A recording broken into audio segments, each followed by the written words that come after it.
Bible के किसी अनुच्छेद में यह कहा गया है कि दुनिया उस वक्त समाप्ति की तरफ चली जाएगी जिस वक्त लोगों को चेहरे छिपाने पड़ेंगे। हालांकि यह कितना सच है यह तो आने वाला वक्त बताएगा कि क्या दुनिया समाप्ति की ओर जा रही है। लेकिन जिस तरह की चीन हरकतें कर रहा है उसे देखकर तो ऐसा ही लगने लगता है। चीन का एक ऐसा कारनामा निकल कर आया है जिसे देखकर अमेरिका और भारत भी हैं चिंता में और बड़ी जोर शोर से इसकी तोड़ ढूंढी जा रही है। चीन का वह कार्यक्रम जिसे इतने सालों से छिपा कर रखा था चीन ने वह दुनिया के सामने आ गया है। वहीं फ्रांस के राफेल ने ताबड़तोड़ तरीके से अर्दोगन के सामने एक मिसाल पैदा कर दी और अमेरिका की तरफ से भारत को दिया गया एक ऐसा सलाह जो कोई बिजनेसमैन नहीं देगा। भारत को आखिर किस हथियार के लिए अमेरिका रूस के पास भेज रहा है, आइए जानते हैं इन खबरों को विस्तार से। दुनिया भर की बड़ी बड़ी खबरों को अलग अलग वीडियो में देखने के लिए भटकने के बजाय एक वीडियो में देखने के लिए चैनल को सब्सक्राइब करें और वीडियो को लाइक और शेयर करना न भूलें। इस खबर को आप सुनेंगे तो चौंक जाएंगे। पूरी दुनिया जानती है कि अमेरिका और रूस इस वक्त सबसे बड़े धुर विरोधी हैं। यहाँ तक कि व्यापार की जब बात आती हो तो उसमें भी वे एक दूसरे के विरोधी हैं क्योंकि दोनों का मुख्य व्यापार है हथियारों को बेचना। अब ऐसे में क्या आपको लगता है अमेरिका भारत को सलाह दे सकता है कि अगर तुम्हें चीन से निपटना है तो इस खास हथियार को रूस से खरीदो? तो आपको बता दें ऐसा ही हुआ है। भले ये मानने में थोड़ी दिक्कत हो लेकिन यही सच्चाई है कि अमेरिका की तरफ से बुद्धिजीवियों के एक संगठन ने भारत को यह सलाह दी है कि भारत रूस से मिग 35 जेट्स खरीदे। इन अमेरिकी विशेषज्ञों ने भारत को यह सलाह दी है कि अगर चीन से निपटना है तो भारत को मिग 35 खरीदना चाहिए रूस का, क्योंकि यही है जो चीन का सही से सामना कर सकता है। यहाँ तक कि अमेरिकी विशेषज्ञ यह भी मानते हैं कि F-21 अमेरिका भी इसके सामने कुछ नहीं है। मिग 35 सबसे बढ़िया विकल्प है भारत के लिए। वैसे आपको बता दें मिग 35 पांचवी पीढ़ी का प्लेन नहीं है लेकिन यह चौथी पीढ़ी का उन्नत फाइटर जेट है जो कि पांचवी पीढ़ी के किसी भी फाइटर जेट से कम नहीं है, जो कि चीन के J-20 को काफी आसानी से टक्कर दे सकता है। आपको यहाँ पर एक पॉइंट बता दूं कि J-20 का इस वक्त बहुत ज्यादा उत्पादन कर रहा है चीन, ऐसा मानो कि एक फौज खड़ी कर रहा है और खासकर भारत को निशाने पर लेकर। ऐसे में J-20 के लिए जो कारगर है उसको ये अमेरिकी विशेषज्ञ बता रहे हैं। अमेरिकी विशेषज्ञों के अनुसार J-20 इसके सामने बिल्कुल भी नहीं टिकेगा और आसानी से धराशायी हो जाएगा। और जहां तक मेंटेनेंस खर्च की बात है तो यह करीब सुखोई में जितना पड़ता है उसका एक चौथाई ही पड़ेगा। ऐसे में भारत के लिए यह उपयुक्त बताया गया है। लेकिन जाहिर सी बात है अब अमेरिका के इन विशेषज्ञों और जो रक्षा सौदे करते हैं उनके बीच तकरार तो होगी ही, क्योंकि एक बिजनेस डील को ये प्रभावित कर रहे हैं और अमेरिकी ग्राहक को रूस की तरफ धकेल रहे हैं।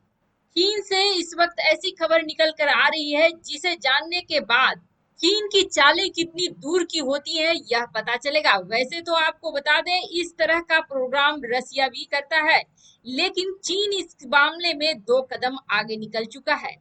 बात दरअसल यह है कि एक घटना हुई थी, अमेरिका के एक टोही विमान को बड़े ही संदेहास्पद स्थिति में चीन में गिरा दिया गया था, लेकिन उस वक्त ऐसा लग रहा था कि शायद यह दुर्घटनाग्रस्त हो गई है, सही कारणों का पता नहीं चल पाया था।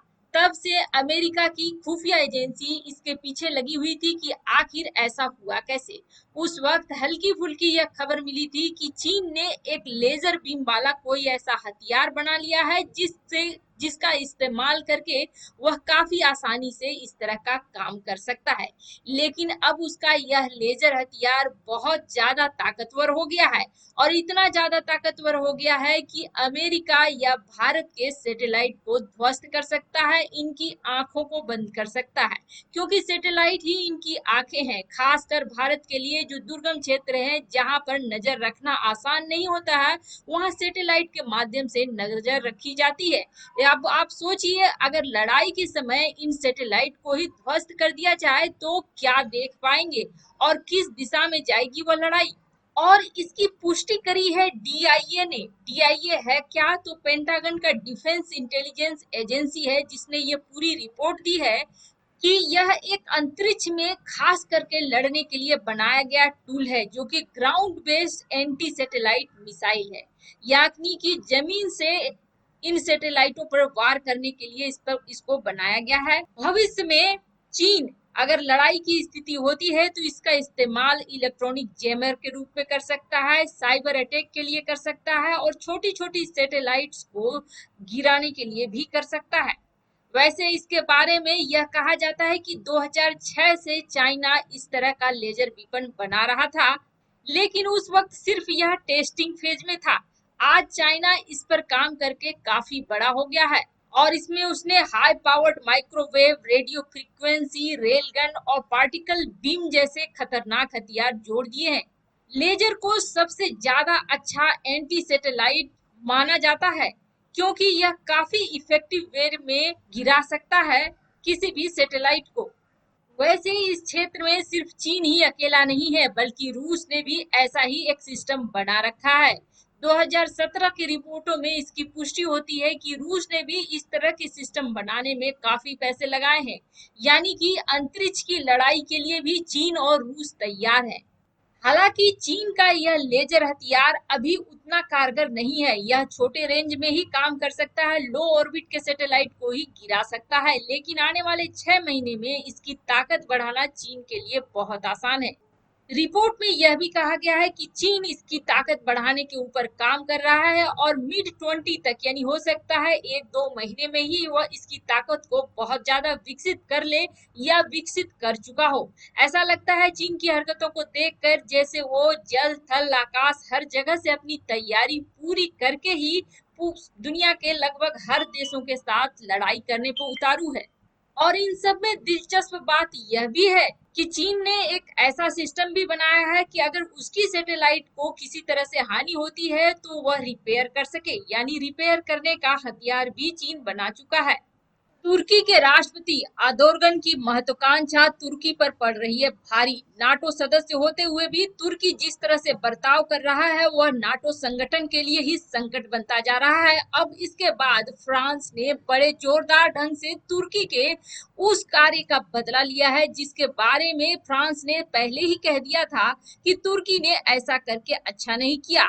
आखिर तुर्की ने क्या किया था, तो आपको बता दें, भूमध्य सागर में तंजानिया के एक जहाज को फ्रांस के जहाजों ने रोका था, उसे घेरा था, क्योंकि उसे शक था कि लीबिया में इसके जरिए हथियारों का सप्लाई हो रहा है।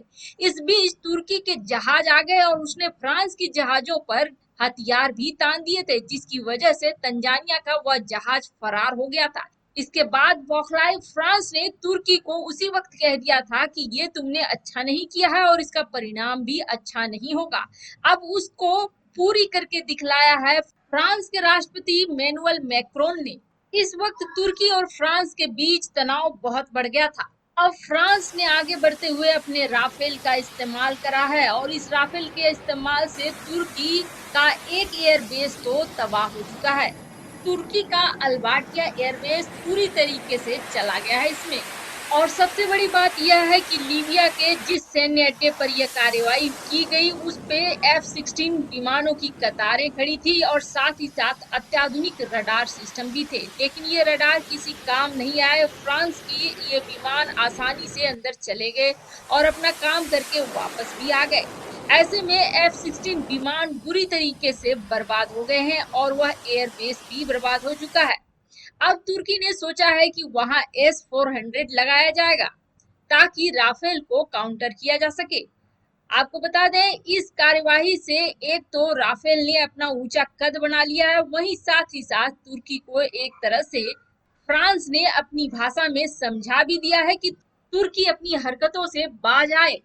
हालांकि इस कार्रवाई से भारत को एक प्रसन्नता तो जरूर मिली है और वह यह है कि भारत जो राफेल विमानों को खरीद रहा है उनका शक्ति प्रदर्शन बहुत ही अच्छे तरीके से हो गया है। ऐसे में भारत भी इन विमानों को लेकर आश्वस्त हो गया है कि ये विमान कारगर सिद्ध होंगे।